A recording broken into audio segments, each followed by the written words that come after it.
Let's bring in Kevin Hassett, former chair of the Council of Economic Advisors. Kevin, you know, what all this shows is just how much power and money and, frankly, lawlessness this administration wants to take from Congress and the Supreme Court, don't you think? Yeah, you know, David, I actually want to break a little news for you here that I don't know if this has been covered, but during COVID, you recall I went back to the White House to help coordinate the economic recovery to Tony Fauci's silly shutdown. And at one point, there was a meeting where everybody thought about like all the options that one could possibly have for a stimulus during the lockdowns. And one of the things that somebody said was, what about student loan forgiveness? And we got a written opinion from the career staff at the Justice Department that said it's absolutely 100% unconstitutional to forgive student debt. You can't do this during the COVID emergency.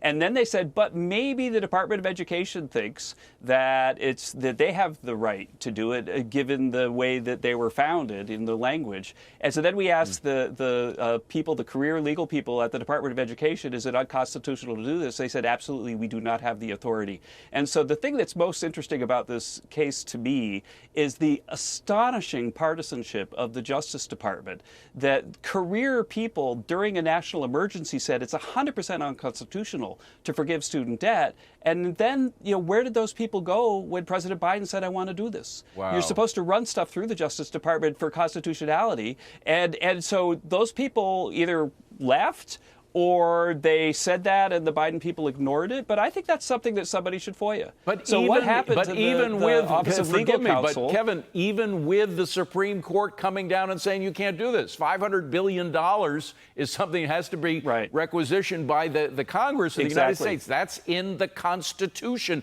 Even with that, they continue to do it. I mean, they consider it to be a matter of regulation. But it's Merrick Garland's.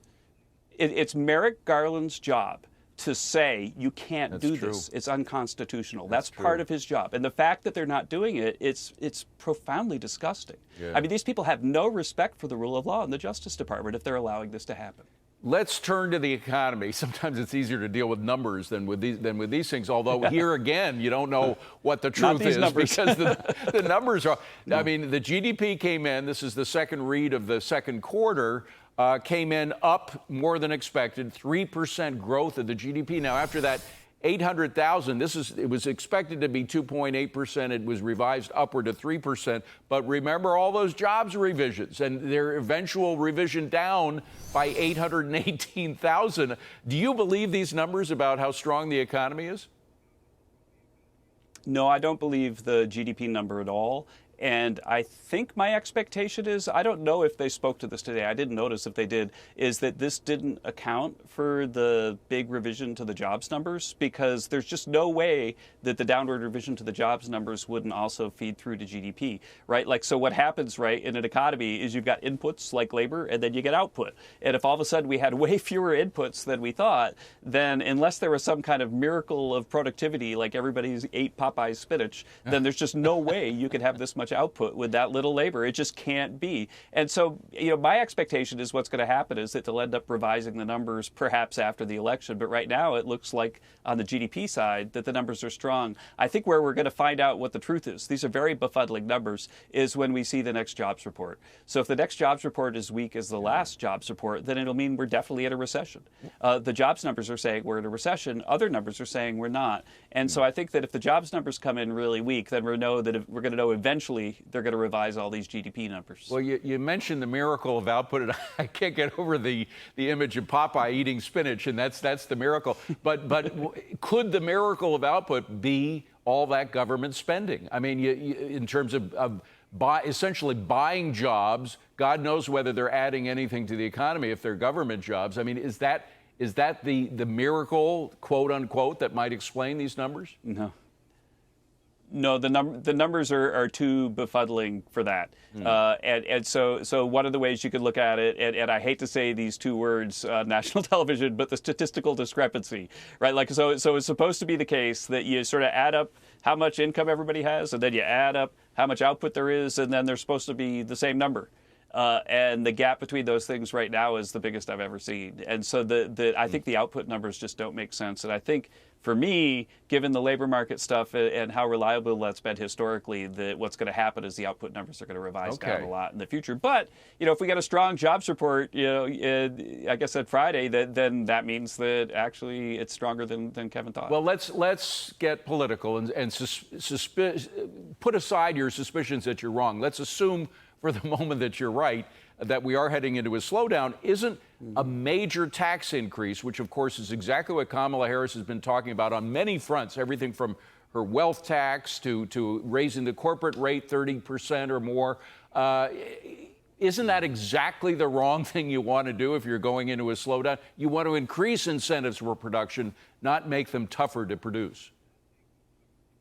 Yeah, and don't forget that when Barack Obama came in, he had campaigned aggressively about how evil the Bush tax cuts were and unfair and everything else. But then he came in with the financial crisis and a weak economy, and they extended the Bush tax cuts twice. Right. And so the point is that there are these extremely malinformed people that apparently vote reliably Democrat that love to hear that we're going to be absolutely economically illiterate and do all this crazy stuff with marginal tax rates. But then when they actually have responsibility politically for the economy, then sometimes they blink.